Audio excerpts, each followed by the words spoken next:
We all know that holy damage is one of the worst damage types in Elden Ring, especially when we're talking about base game and the bosses there, as they can be really resistant to it. But that doesn't mean that you can't make a really powerful build with pure holy based attacks in the game, which obviously gets even better when you reach the DLC. So let me show you how you take one of the worst damage types and create a stupidly powerful build around it. Now this build that I'm going to be showing you guys was actually created during a recent run that we did live, trying to beat the game with only holy damage, so no split scalings, so not using things like Ordovis's Greatsword or Siluria's Tree, which have split physical scalings. We only use weapons like the Cipher Patter and Coded Sword, which again only deal holy damage, as well as using incantations like the Discus of Light. And as much as you're probably already thinking this is going to be absolutely terrible against the Elden Beast and Radagon, who have ridiculously high resistance to holy damage, it wasn't too bad, but I will show you a solution to that problem in a moment. But for literally the rest of the game, you're going to be doing similar amounts of damage whilst also breaking enemy stances relatively easy, as well as giving yourself a whole bunch of ranged options, making light work of the majority of the game. But just before I show you the stats and everything, I should of course show you how you even get the Coded Sword or the Cipher Patter. And the Cipher Patter is actually super easy to obtain. As soon as you go to the round table hold, all you need to do is jump over the balcony where the NPC would then invade you, but you don't have to fight this NPC. You can just take a sharp left, go through this door and into the back room where the Cipher Patter will be on top of this burnt body. But then the Coded Sword is something that you can pick up a little bit later once you reach Lion Dell, because once you get there, if you go into the manor, which is actually the round table hold in the lands between, you can then open up the door where the two fingers would normally be residing in the round table hold to then find the Coded Sword just sitting on the chair or throne. That is where those two fingers would normally be located. So go through the main room where the main bonfire would be, go up the stairs, open the door, and the Coded Sword is there. And then once you've got both of these weapons, not only are they extremely lightweight, but they both pack an absolute punch. The Coded Sword itself is a straight sword, so has a very fast, free-flowing moveset, which can also deal pierce damage with its rolling poke attacks. But then the Cipher Patter is also a fist weapon, which is obviously extremely fast to use, meaning you can do some really high damage numbers if you obviously focus on successive damage outputs. And both of these weapons have their own version of Unblockable Blade, which is the Ash of War that comes with them, where it does pretty much as it says. It's an unblockable attack, so even if you do come up against enemies with shields like the Crucible Knights or any NPC invasions, this attack will go straight through it as if it doesn't exist, obviously still doing the thousands of damage, as the shields cannot absorb any damage from this attack. But for me personally, I went with the Coded Sword because along with its charged heavies doing 33 stance damage, both of these weapons have Unblockable Blade, which has a very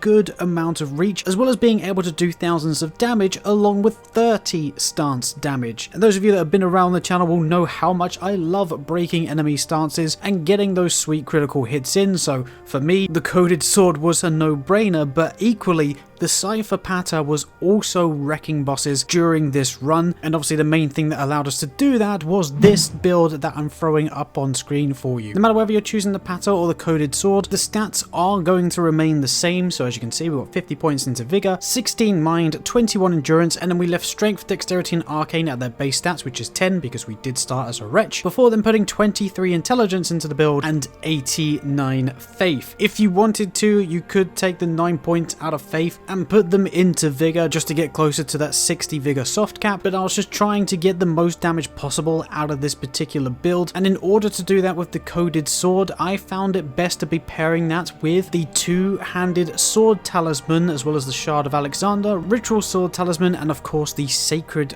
Scorpion Charm. And then in the Wonder Physic, I did put the Holy Shrouding Crack tier in there, as well as the Spiked Crack tier, because I'll be honest, I probably could have put the Faith Knot tier in here, but the difference in damage, as we're already past the soft cap, isn't too noticeable. So whenever I did decide to use a charged heavy attack, I've got the Spike Crack tier there, boosting the damage a little bit more. And then if you find yourself getting hit a couple of times, so you're not really making use of the Ritual Sword Talisman, you could probably swap that for the Axe Talisman too. But then for the Cipher Patter, if you're going to be running that, I highly recommend that you basically change the two-handed Sword Talisman and the Ritual Sword Talisman to the Millicent's Prosthesis and Rotten Winged Insignia, or just the regular Winged Insignia if you've got it. And then in the Wonder Physic, make sure that that you pair the Holy Shrouding crack tier with the Thorny crack tier and obviously lean into DPS. But then you're also probably asking, why have we got 23 intelligence in this build? And that's just to use 2 incantations that I was running during that playthrough too, which is going to be the Discus of Light and then also the Triple Rings of Light, which the latter spell is found in the Halig Tree area just underneath the Prayer Room Site of Grace if you drop down and open up this door with the Stone Sword key. And then the Discus of Light, which is the one that I highly recommend that you get,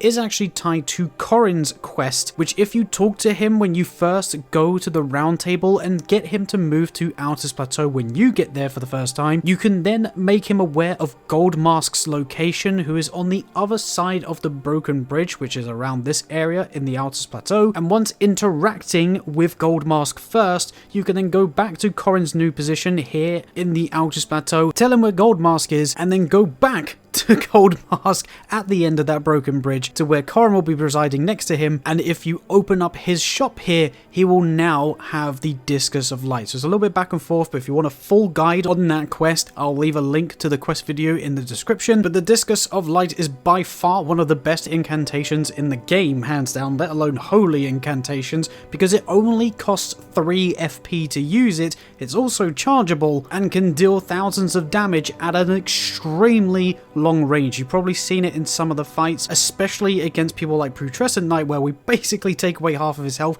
before he even gets to us. So I can't stress how much versatility this spell gives you in this particular build. But as I mentioned, if you're using the coded sword with that, you can then follow up with a very heavy hitting straight sword that also has unblockable blade on it, destroying enemies at will and ultimately having a lot of fun. But I guess I also need to address the elephant in the room, which is, what the hell do we do against Elden Beast and Radagon? And for that, all you simply need to do is use lightning. Yes, just use lightning. I mean, we actually killed Radagon and the Elden Beast during our live stream, but it was 10 minutes of pure hell and just starts breaking both of them to death. So to save yourself pulling your hair out because it's going to be hella stressful, just whack on something like Knight's Lightning Spear or even something like Catch Flame just to deal a nice amount of damage, because where we still got a lot of faith in the build, even if you're not properly spec'd for either lightning or fire based attacks, you're still going to be putting up ridiculous damage numbers. So simply, for Radagon and the Elden Beast, just use something else. Unless you want to challenge yourself, of course, because it is still possible to do that fight with holy damage. And for a build that is purely based around what is considered the worst damage type in the game,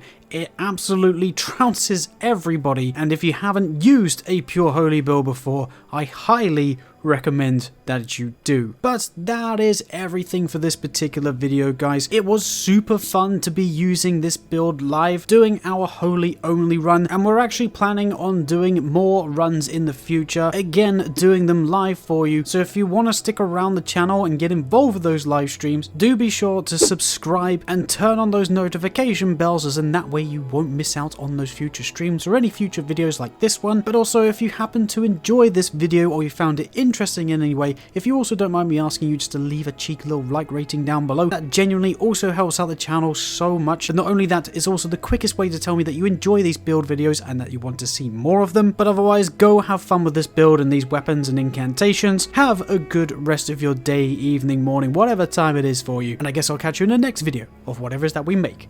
Bye bye.